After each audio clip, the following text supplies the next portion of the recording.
ඊළඟට අපි කතා කරන්න සූදානම් පාංශු පරිසරය සහ බොගෝකාව කියන පාඩමින් ලැබුණු ව්‍යුහගත රචනා ප්‍රශ්න ගැන පාෂාණ ජීර්ණයේදී ඇතිවන මේ 2000 අවුරුද්දේ ප්‍රශ්නයේ පාෂාණ ජීර්ණයේදී ඇතිවන රසායනික ක්‍රියාවලි දෙකක් නම් කරන්න. පාෂාණ ජීර්ණයේදී ඇතිවන රසායනික ක්‍රියාවලි දෙකක් නම් කරන්න කියලා තමයි 2000 වසරේදී අහන ලද ව්‍යුහගත රචනා ප්‍රශ්නය බවට පරිවර්තන වෙන්නේ. ඉතින් ඔබ දන්නවා ද්‍රාවණය, ජල විච්ඡේදනය, සචලනය, ඔක්සිකරණය සහ ඔක්සිහරණය ඊට අමතරව කීලයටකරණය වගේ මේ විවිධ ක්‍රියාවලි කිහිපයක් තිබුණා.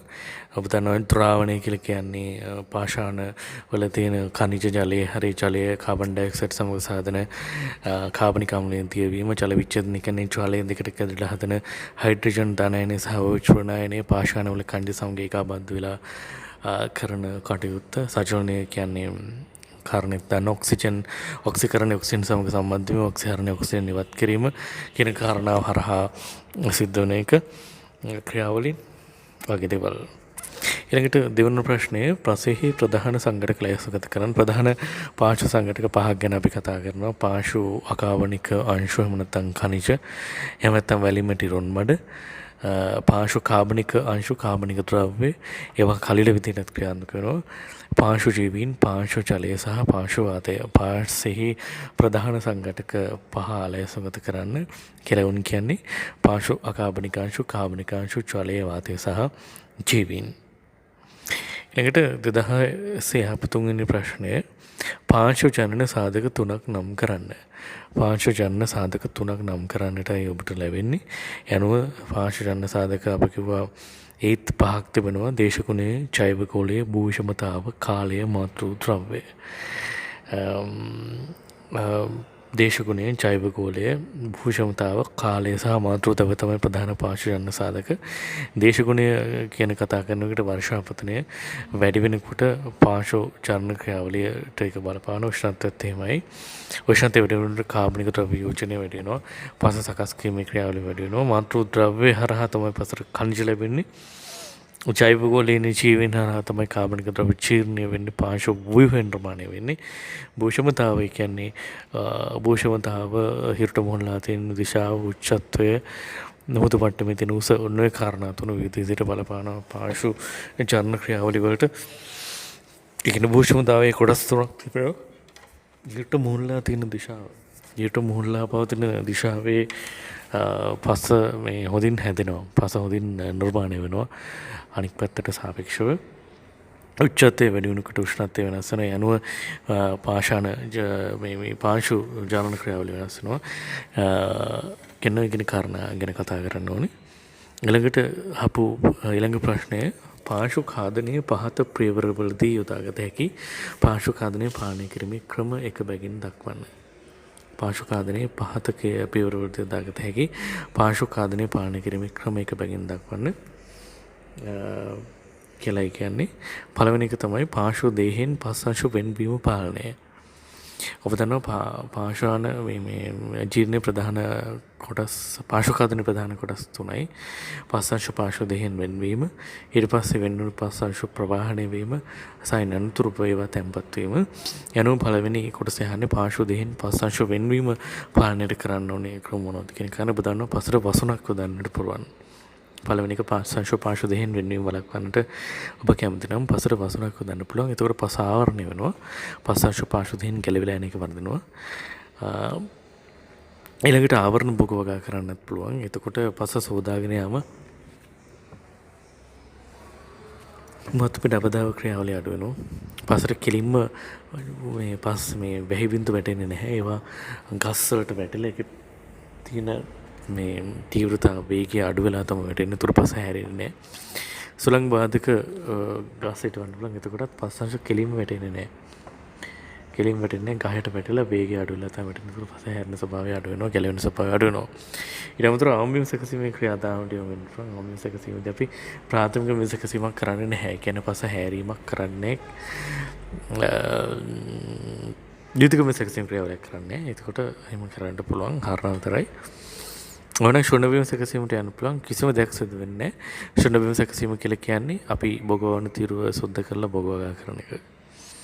ඊළඟට B කොටස අහනවා පස් ප්‍රවාහනය පාලනය කරන්න ඕන දේවල් මොනවද කියන කාරණේ. දැන් පස් අංශු ගැලවෙන එක වළක්වන්න ඕනේ. ගැලවිච්ච පස් අංශු ප්‍රවාහනය වළක්වන්න ඕනේ. පළවෙනි එක තමයි ගල් වැටි පොල් වැලි වැටි දැමීම. ගල් වැටි දැම්මට පස්සේ ජලය එතන යම් කාලයක් රැඳෙනවා. පස් හොදාගෙන යන්නේ නැතිව. එතකොට ඒ හරහා පස් අංශු ජලයේ වේගය අඩු වෙනවා. පස් ගැලවිලා පස් අංශු රැඳෙන්න ඒ කියන්නේ තැම්පත් වෙන කාලයක් ලැබෙනවා. ඊට අමතරව වෑයම හරහා කාණු ක්‍රමය ගන්න පුළුවන්. කාණු ක්‍රමයේදීත් වෙන්නේ කාණුවට ජලය එකතු වෙනකොට ජලය ගලන වේගය අඩු වෙනවා. ජලය ගලන වේගය අඩු වෙලා ජලය රැඳෙනවා යම් කාලයක්. ඒ රැඳෙනකොට ඒ තීන පස් අංශ වලට තැම්පත් වෙන කාලයක් හම්බ වෙනවා. ඊළඟට හෙල්මලුසේ බිම සැකසීම. හෙල්මලු විදිහට බිම සැකස් කරද්දී හෙල්මලු කියන උදාහරණ පඩිපෙළ වගේ කපන එක. එතකොටත් ගමන් කරන වේගය අඩු වෙනවා. ජලය ගමන් කරන වේගය අඩු වෙනවා. ඉනනුතුරුව විශේෂයෙන්ම අප සඳහන් කරන විට ජලය ගමන් කරන වේගය අඩු වෙනවා. පස් අංශ වලට තැම්පත් වෙන කාලයක් හම්බ වෙනවා. ඊට පස්සේ තීරුව ගාව කරනවා. තීරුව ගාව කරනකොටත් පස් ප්‍රවාහනය වීම පාලනය වෙනවා. ඉන්පස්සේ 2002 ආය අහලා තිනවා දෙවෙනි පාඩමෙන් තුන්වෙනි පාඩමේ චර්චා ප්‍රශ්නය. මේක බලන්න ප්‍රශ්න 1 සිට 4 දක්වා වූ එක් ප්‍රශ්නය සඳහා පරහන් තුල ඇති වචන අතරින් වඩාත්ම සුදුසු වචනය තෝරා ඇටින්ඩක් අදින්න. වඩාත්ම සුදුසු වචනය තෝරා තමයි ඇටින්ඩක් අදින්න ඕනේ. ආන මෙන්න මෙහෙම පළවෙනි එකේ වගා කළ පසක මතු පිට ස්තරයේ දෘශ්‍ය ඝනත්වය අංශු ඝනත්වයට වඩා වැඩිය අඩුය සමානයි. වගා කළ පසක මතු පිට ස්තරයේ දෘශ්‍ය ඝනත්වය අංශු ඝනත්වයට වඩා සත්‍ය ඝනත්වයට වඩා අඩුය වැඩිය සමානයි. වගා කරලා තියෙන දැන් දෘශ්‍ය ඝනත්වය කියන්නේ පාංශු ඝනත්වයන්ගේ ස්කන්ධ බෙදීම පසේ මුළු පරිමාව. පසේ පරිමාව කියන කාරණය පිළිබඳව අපි කතා කරනකොට පසේ පරිමාව වැඩි වෙනවා බිම සැකසීමේදී. ඒකට වගා කළ පසක මතු පිට ස්තරයේ දෘශ්‍ය ඝනත්වය අංශු ඝනත්වයට වඩා අඩු වෙන්නට අවශ්‍ය වෙනවා. මොකද ඒකේ බිම සැකසීමේ ක්‍රියාවලිය කරන නිසා. ඒන පාංශු ඝනත්වයන්ගේ ස්කන්ධ බෙදීම පසේ මුළු පරිමාවනේ. දෘශ්‍ය ඝනත්වය කියන්නේ සත්‍ය ඝනත්වය කියලා කියන්නේ පාංශු ඝනත්වයන්ගේ ස්කන්ධය බෙදීම පාංශු ඝනත්වයන්ගේ පරිමාවනේ. ඒක වෙනස් වෙන්නේ නැහැනේ. ඒක වගා කළ පසක දෘශ්‍ය ඝනත්වය සාපේක්ෂව අඩු වෙනවා මොකද පරිමාව වැඩි නිසා. ඊට පස්සේ පසේ දෘශ්‍ය ඝනත්වයේ කාබනික ද්‍රව්‍ය එකතු කිරීමෙන් මොකක් වෙනවද? කාබනික ද්‍රව්‍ය එකතු කරාම පාංශු ව්‍යුහය හැදෙනවා. පාංශු ව්‍යුහය හැදෙනකොට පස්සේ අවකාශ පරිමාව වැඩි වෙනවා. පස්සේ පරිමාව වැඩි වෙනවා. දෘශ්‍ය ඝනත්වය කියන්නේ පාංශු ඝන ද්‍රව්‍යයන්ගේ ස්කන්ධය බෙදීම පස්සේ මුළු පරිමාව. දෘශ්‍ය ඝනත්වය කියන්නේ පාංශු ඝන ද්‍රව්‍යයන්ගේ ස්කන්ධය බෙදීම පස්සේ මුළු පරිමාව. ඒකට පස්සේ මුළු පරිමාව වැඩි වෙනකොට දෘශ්‍ය ඝනත්වය අඩු වෙනවා. ඒකට කාබනික ද්‍රව්‍ය යොදනකොට ව්‍යුහය හැදෙනවා. ව්‍යුහය හැදුනහම පස්සේ පරිමාව වැඩි වෙනවා. එතකොට දෘශ්‍ය ඝනත්වය අඩු වෙනවා. ඊළඟට පස්සේ අංශු ඝනත්වය වැඩි කිරීමෙන් භෝග වර්ධනයේ අඩු වේ වැඩි වේ වෙනස් වේ. පස්සේ සත්‍ය ඝනත්වය වැඩි කරොත් එහෙම භෝග වර්ධනයට මොකක් වේද? පාංශු ඝන ද්‍රව්‍යයන්ගේ ස්කන්ධය බෙදීම පාංශු ඝන ද්‍රව්‍යයන්ගේ පරිමාව. එතකොට දෘශ්‍ය ඝනත්වය වැඩි වෙනවා කියලා කියන්නේ පාංශු ඝන ද්‍රව්‍යයන්ගේ පරිමාව වැඩි කරනවා කියන එක. එතකොට සත්‍ය ඝනත්වය වැඩි කරනවා නේ. එතකොට භෝගෝගාව එතකොට භෝග වර්ධනය අඩු වෙනවා. මොකද ඝන ද්‍රව්‍යයන් පැතිරලා තියෙන පරිමාව වැඩි වෙනවා කියලා කියන්නේ ද්‍රව්‍ය සහ වායු ප්‍රමාණය අඩු වෙන නිසා භෝගෝගාවට සුසු වෙන්නේ නැහැ. ඒ කියන්නේ පාංශු ඝන ද්‍රව්‍යයේ ස්කන්ධ බෙදීම පාංශු ඝන ද්‍රව්‍යයේ පරිමාවනේ සත්‍ය ඝනත්වය කියන්නේ. ඒතර පාංශු ඝන ද්‍රව්‍යයේ පරිමාව වැඩි වෙනවා කියන කාරණෙන් මේ ස්කන්ධ බෙදීම පාංශු ඝන ද්‍රව්‍යයේ පරිමාව වැඩි වෙනවා කියලා කියන්නේ අනෙක් පසේ තියෙන ද්‍රව සහ වායු වල පරිමාව අඩු වෙනවා. ඒ කියන්නේ පසේ ජලය සහ වාතය අඩු වෙයි. එතකොට භෝග වර්ධනයට හිතකර වෙන්නේ නැහැ. ඊට පස්සේ බිම සැකසීමෙන් පසේ අංශු ඝනත්වය වැඩි වේ අඩු වේ වෙනස් නොවේ. බිම සැකස් කරාට පස්සේ අංශු ඝනත්වය අඩු වෙනවා. දෘශ්‍ය ඝනත්වය අඩු වෙනවා. ඊට පස්සේ කියනවා මේ B කොටසේ සිලින්ඩරාකාර උපකරණයක්. එහෙම නැත්නම් කෝ සාම්පල භාවිතයෙන් පස්සෙහි පිහිටි ආකාරයටම පස් සාම්පලයක් ලබා ගන්නා ලදී. ඔබට මේ පරීක්ෂණය මතක ඇති සිලින්ඩරාකාර උපකරණයක් භාවිතයෙන් තියෙන පසේ පීටි ආකාරයට පස් සාම්පලයක් ලබා ගන්න ලදී. පහත දත්ත වාර්තා කරන ලදී. එන්න අපිට තියෙන දත්ත ටික පළවෙනි එක පස් සාම්පලයේ සහ කෝ සාම්පලයේ බර 378යි ග්‍රෑම්. කෝ සාම්පලයේ බර 105යි ග්‍රෑම්. එතකොට පස්වල බර තෙත් පස්වල බර අපි දන්නවා මයින්ඩ් පුළුවන් වෙනවා. කෝ සාම්පලයත් එක්ක පස්වල බරෙන් කෝ සාම්පලයේ බර අඩු කරලා. ඊට පස්සේ තියෙන උඳනේ වියලු පස් සාම්පලයේ සහ කෝ සාම්පලයේ බර. ඒ කියන්නේ අර තෙත් පස් තියෙන කෝ සාම්පලයේ එහෙම අරගෙන උඳනේ වියලනවා. එතකොට තෙත් වියලි පස්වල සහ කෝ සාම්පලයේ බර ග්‍රෑම් 315 එක 318 ඉඳන් 78 ඉඳලා අඩු වෙලා තියෙනවා. එතකොට කෝ සාම්පලයේ පරිමාණ දීලා තියෙන 150යි ඝන සෙන්ටිමීටර ලෙසින්. එතකොට ඔබට අපට ලැබෙන ගැටලුව තමයි පහත ඒවා ගණනය කරනු මැන. දරුවනේ පහත ඒවා ගණනය කරනු මැන. පහත ඒවා ගණනය කරනු මැන. පසේ දෘශ්‍ය ඝනත්වය මොකක්ද? මොකද්ද දරුවනේ දෘශ්‍ය ඝනත්වය කියන්නේ? වියලි පස්වල ස්කන්ධය පස් සාම්පලයේ පරිමාණයෙන් බෙදුවාම එනවා දෘශ්‍ය ඝනත්වය. වියලි පස්වල ස්කන්ධය පස් සාම්පලයේ පරිමාණයෙන් බෙදුවාම එනවා දෘශ්‍ය ඝනත්වය. එතකොට වියලි පස්සේ ස්කන්ධය කෙසේ සොයන්නේද? වියලි පස්වල ස්කන්ධය පස්සේ මුළු පරිමාණයෙන් බෙදුවාම එනවා දෘශ්‍ය ඝනත්වය. එසේනම් කවර ලෙසකින් අම්මා දෘශ්‍ය ඝනත්වය සොයම්ද? දෘශ්‍ය ඝනත්වය සොයන්න වියලි පස්වල ස්කන්ධය හොයාගන්න ඉස්සෙල්ලා පස් සාම්පලයේ පරිමාණය ඉස්සෙල්ලා හොයාගන්න ඕනේ. දැන් පස් සාම්පලයේ පරිමාව කියන්නේ කෝ සාම්පලයේ පරිමාවම නවද? මොකද අප ගන්නේ කෝ සාම්පලයට අන්ඩිස්ටර්බ්. ඒ කියන්නේ බාධා නොවූ පාර්ශ්ව පස් සාම්පලයක් ගත්තේ. එතකොට කෝ සාම්පලයේ බරම විය යුතුය මේ. එතකොට පස් සාම්පලයේ පරිමාව ඇත්තටම කෝ සාම්පලයේ පරිමාවම විය යුතුය. පස් සාම්පලයේ පරිමාව කෝ සාම්පලයේ පරිමාව විය යුතුය. යනුව පස් සාම්පලයේ පරිමාව කෝ සාම්පලයේ පරිමාවම 1 ඝන සෙන්ටිමීටර් 150යි. නමුත් වියලි පස්වල ස්කන්ධය කෙසේ සොයම්ද? දැන් අපි දන්නවා උදුනේ වියලු පස් සාම්පලයේ සහ කෝ සාම්පලයේ එකතු කරලා ගත්තා. ඒ කියන්නේ තෙත් පස් තියෙන කෝ සාම්පලයේ උඳුරට දාලා බීලා ගත්තට පස්සේ ඒකේ බර අපිට 315ක්. එතකොට අප හොඳින් දන්නා කරුණක් තමයි කෝ සාම්පලයේ බර ග්‍රෑම් 105යි. එනවා අපිට වියලි පස්වල ස්කන්ධය සොයන්නට අවශ්‍ය නම් ග්‍රෑම් 315 අඩු කරනවා ග්‍රෑම් 105න්. ග්‍රෑම් 315 ග්‍රෑම් 105න් අඩු කරනවා. ඒ කියන්නේ වියලි පස් සාම්පලයේ සහ කෝ සාම්පලයේ බරෙන් කෝ සාම්පලයේ බර අඩු කරාම පස්වල වියලි ස්කන්ධය එනවා. එතකොට පස්වල වියලි ස්කන්ධය පස් සාම්පලයේ පරිමාණය බෙදුවාම එනවා ඝන සෙන්ටිමීටර ග්‍රෑම් වලින් 1.4 කියලා මේකේ දෘශ්‍ය ඝනත්වය. එළඟට දෙවෙනි ප්‍රශ්නය පාර්ශ්වණය දෙහි බර අණුව තෙතමන ප්‍රතිශතය සොයනු මැනවේ. පාර්ශ්වණය දෙහි බර අණුව තොප තෙතමන ප්‍රතිශතය සොයනු මැන කියලා තමයි කියන්නේ. එතකොට ඔබ දන්නවා තෙතමන ප්‍රමාණය හොයන ක්‍රමය තෙතමන ප්‍රතිශතය කියන්නේ පස් සාම්පලයේ තෙතමන ප්‍රතිශතය හොන සමීකරණය තමයි සාම්පලයේ වීලි බල තෙතමන ප්‍රමාණය බෙදනවා පස් සාම්පලයේ වීලි බරෙන් 100ට වැඩි කරනවා. එතකොට පාර්ශ්ව තෙතමනයේ නියතිය බර අණුව තෙතමන ප්‍රතිශතය සොයනු මැන. පාර්ශ්ව නියතිය බර අණුව තොප තෙතමන ප්‍රතිශතය සොයනු.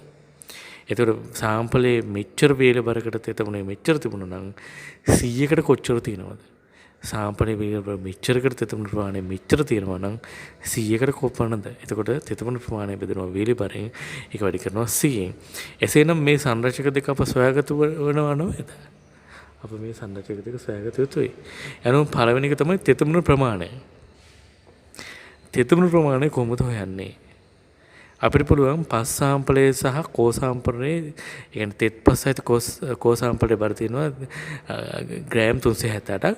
වියලි පස් සහිත කෝ සාම්පලයේ බර තියෙනවා ග්‍රෑම් 315ක්. එහෙමනම් තෙතමන ප්‍රතිශතය අපිට හොයාගන්න පුළුවන් තෙත් පස් සහිත කෝ සාම්පලයේ බරෙන් වියලි පස් සහිත කෝ සාම්පලයේ බර අඩු කරොත්.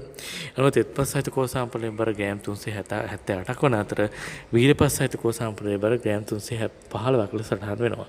එනවා 370න් 315ක් අඩු කර තෙත් පස් සහිත කෝ සාම්පලයේ බරෙන් වියලි පස් සහිත කෝ සාම්පලයේ බර අඩු කරොත් එහෙනම් අපි වේලුවට පස්සේ වාෂ්ප වුණු ජලයේ ස්කන්ධය හොයාගන්න පුළුවන්.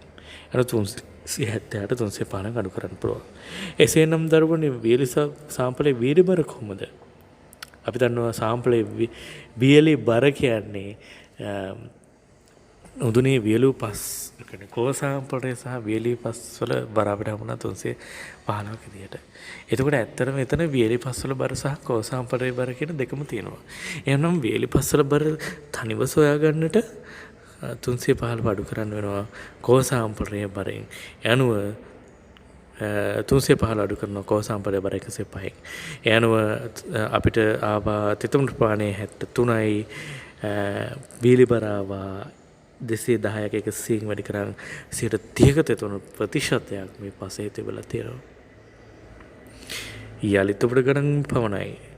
මෙම පසෙහි ජල ප්‍රමාණය 12 දක්වා අඩු වූ විට භෝග ස්ථිර බැලවීමේ තත්ත්වයට පත්වෙයි.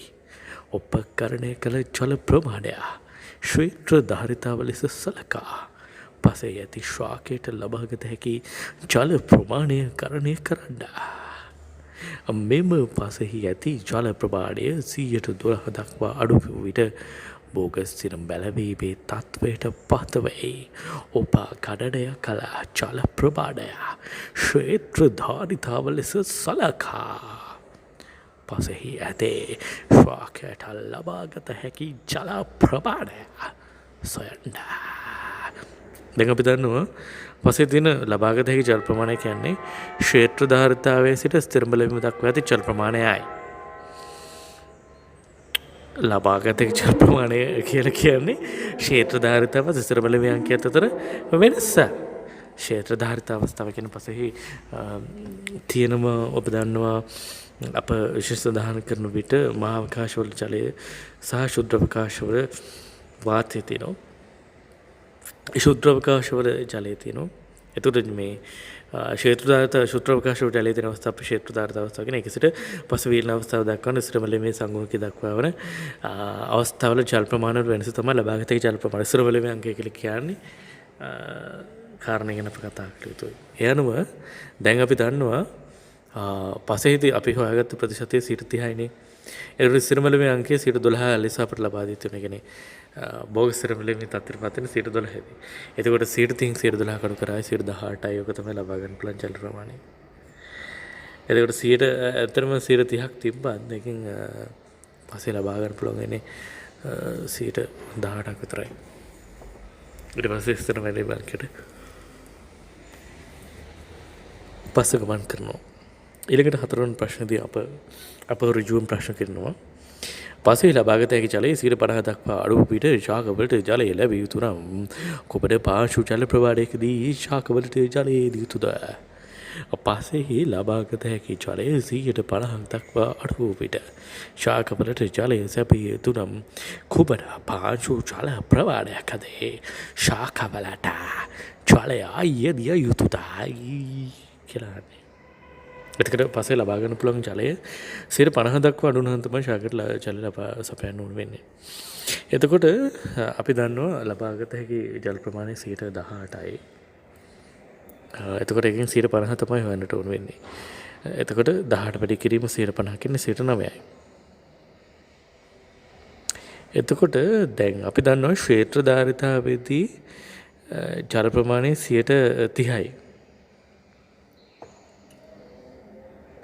අපි හොයාගත්ත ඒ කියන්නේ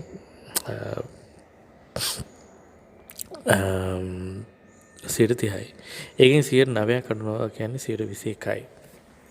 දැන් ජලය සපයන්නේ ලබාගත හැකි ජල 50ක් අඩුවන්නේ. එතකොට ලබාගත හැකි ජල ප්‍රමාණය 60යි ඉන්නේ 18යි ඉන්නේ. හරිද? එතකොට 9යි. එතකොට දැන් ක්ෂේත්‍ර ධාරිතාවේදී ජල ප්‍රමාණය 30යි. එතකොට පසර ජලය යොදන්නේ ක්ෂේත්‍ර ධාරිතාව ලබාගත ජලයෙන් 50ක් අඩුනාම 50ක් කියන්නේ 9යිනේ. 18 දෙකට බෙදුවහම 9යි. එතකොට දැන් අපිට පස්සේ ලබා මේ ජලය තියෙන 30ක් දැන් අපි හොයාගත්ත 30ක් තියෙනවා. ඒකෙන් 9ක් අඩු වුනහම තමයි ඇත්තටම ලබාගත ජලයෙන්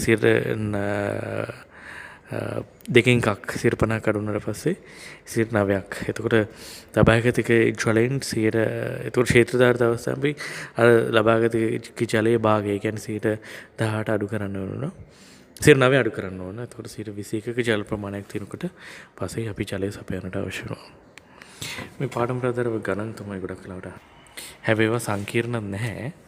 ඊළඟට මේ 2002 තමයි ප්‍රශ්නය වෙන්නේ. ඊට පස්සේ 2003 දී තව ප්‍රශ්නයක් අහනවා. ශිෂ්‍යයෙකු විසින් බිම් සැකසීමට පෙර සහ පසුව එක්තරා පසක සමහර ගුණාංක ශිෂ්‍ය රත්නයක් මැනතු වෙනවා. ඕකේ தත්තු මේ පරිදි බලන්න. ජල සන්නායකතාව පැයට සෙන්ටිමීටර් 16.48යි බිම් සැකසන්න කලින් බිම් සැකසට පස්සේ 23.18ක් දක්වා වැඩිලා තියෙනවා. ඊට පස්සේ අහඹු රළු බව සෙන්ටිමීටර් වලින් තියෙන මේ 1.08යි එකත් 1.86ක් දක්වා බිම් සැකසට පස්සේ වැඩිලා තියෙනවා. සංතෘප්ත අවස්ථාවේදී පාංශු ජල ප්‍රමාණය 30යි සකස් කරන්න කලින් සැකසට පස්සේ සංතෘප්ත අවස්ථාවේ 40ක් දක්වා ජලය රඳවගෙන තියෙනවා. හැබැයි දෘශ්‍ය ඝනත්වය ගැන කතා කරනකොට දෘශ්‍ය ඝනත්වය ග්‍රෑමයට ඝන සෙන්ටිමීටර් ග්‍රෑම් 1.43 බිම් සකස් කරන්න කලින් ඒක අඩු වෙලා තියෙන 1.13කට බෙදන්න වෙයි කියලා. පාංශු ඝනත්වයේ ස්කන්ධ බෙදීම පසේ මුළු පරිමාවනේ. ඒතර පරිමාව කියන එක වැඩි වෙනවනේ බිම් සකසේදී. ඒතකොට උඩ තියෙන සංරක්ෂකය අඩු වෙනවා. එතකොට ඒගොල්ලෝ අහන මේ අතිශය සංකීර්ණ ගැටලු පිළිබඳව දැනුම් කරන්න. ඉහත පසෙහි බිම් සැකසීමට පෙර සහ පසු පාංශු ජලයේ සංතෘප්ත අවස්ථාවේදී ප්‍රශ්නයේදී ලබා ගන්න ලදී. ඉන්පසු මේ නියදී පැය 24ක කාලයක් ජල වහනය වීමට තබන ලදී. එවිට එක් නියදී තිබූ ජලයෙන් 40 බැගින් ඉවත් විය. ක්ෂේත්‍ර ධාරිතාවේදී එක් පසේ නියදේ ජල ප්‍රමාණය සොයන්න.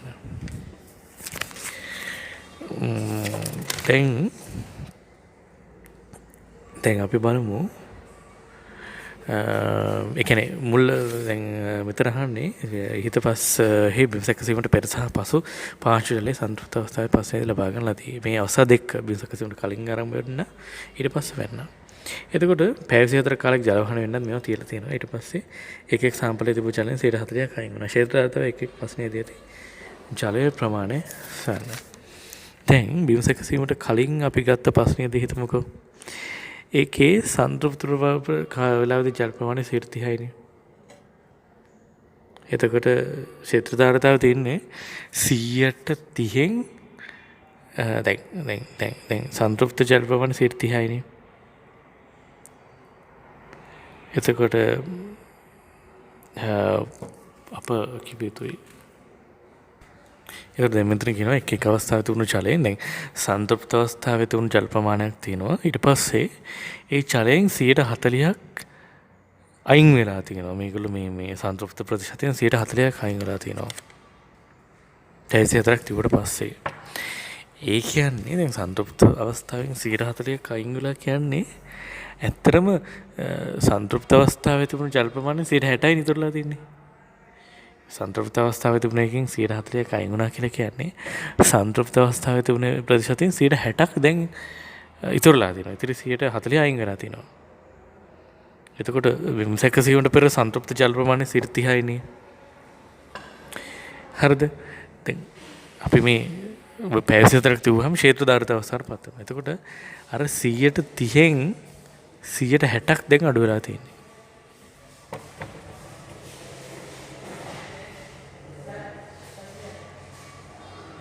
ඒ 30න් 60ක් අඩුලා තියෙනවා. එහෙනම් දැන් අපි බලමු 160ක් අඩු වුණා නම් ඒ කියන්නේ 30න් 160ක් කියන්නේ කීයද? 30න් 160ක් කියන්නේ බිඳුවට බිඳුව කැපෙනවා. එතකොට දැන් ඔබ දන්නවා 118ක් එනවා. එතකොට දැන් ක්ෂේත්‍ර ධාරිතාවේ අවස්ථාවේදී ඉතුරුලා තියෙන සංතෘප්ත අවස්ථාවෙන් 60යි. ඒ කියන්නේ 130න් 60ක් කියලා කියන්නේ 118යි. යන ක්ෂේත්‍ර ධාරිත අවස්ථාවේදී පස්සේ ඉතුරු වෙති ජල ප්‍රමාණය 18යි.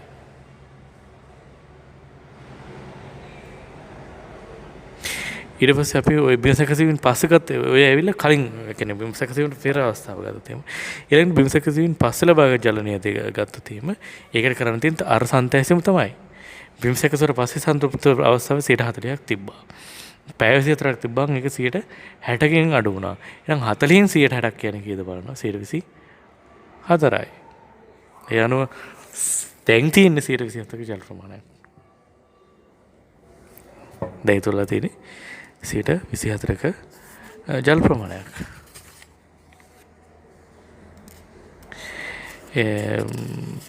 දැන් ඇත්තටම මේ පාඩමෙන් සෑහෙන ප්‍රශ්න තියෙනවා.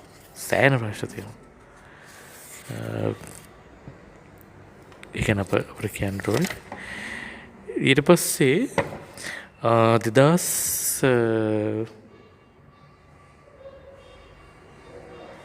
ආයම 2004 ඇහුවා. ඒ ප්‍රශ්න පස්සේ කතා කරමු.